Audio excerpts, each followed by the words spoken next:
यज्ञ के अश्व को छोड़ा। यज्ञ का जो अश्व होता है उसके गले में विजय पत्र टंगा होता है कि फला महाराज ने अपने को चक्रवर्ती सम्राट घोषित किया। स्वीकार है जिन्हें वो कर दें और नहीं स्वीकार है तो युद्ध करें। माने चक्रवर्ती सम्राट बनने वाला राजा उसे युद्ध करके अपने अधीनस्थ किया करता था। ऐसी एक परंपरा है, नियम था उस समय। तो मेरे भाई बहन, देश देशांतर में भगवान श्री कृष्ण का वो अश्व जो है घूम रहा है, उसकी सुरक्षा में अर्जुन है,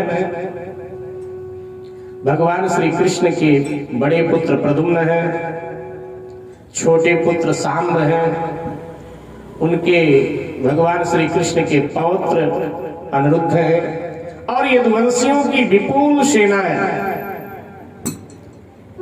तो देश देशांतर में उनका अश्व भ्रमण करता हुआ जब स्वर्ण भूमि में पहुंचा तो वहां नल नील के वंशजों का शासन था। उन्होंने कोलाहल सुना, बाहर निकले, देखा यज्ञ का अश्व विजय पत्र टंगा हुआ है, प्रद्युम्न जिसके पीछे पीछे चल रहे हैं। नल नील के वंशजों ने युद्ध का घोषणा किया और फिर यदुवंशियों के साथ उन वानर वीरों का भयानक युद्ध प्रारंभ हुआ। सेना का कोलाहल सुनकर वानरी कटक तैयार हुआ, वानरी कटक तैयार हुआ, वानरी कटक तैयार हुआ।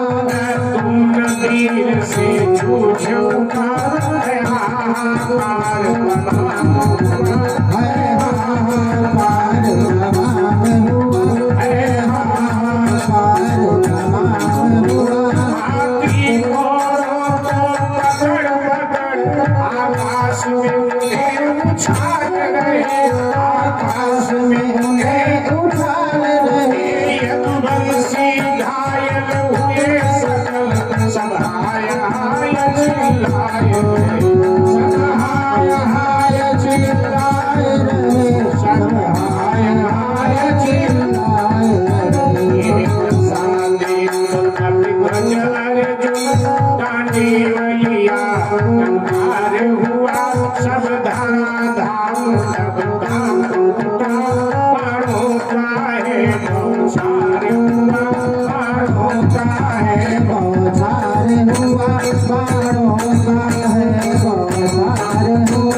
यदुवंश की सेना पर टूट पड़ा, मारो पकड़ो की ध्वनि होने लगी, भयंकर मारकाट। प्रद्युम्न आदि वीर युद्ध के लिए आगे बढ़े, लेकिन वानर योद्धाओं ने प्रद्युम्न आदि वीरों को पराजित कर दिया। जो हाथी घोड़े थे उनको उठा उठा कर आकाश में उछाल दिया।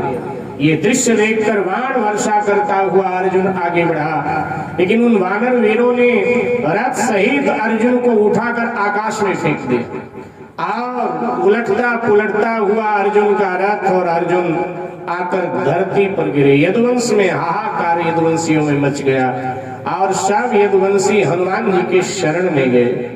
हनुमान जी को पुकारने लगे कि पवन पुत्र आकर हमें अब बचा।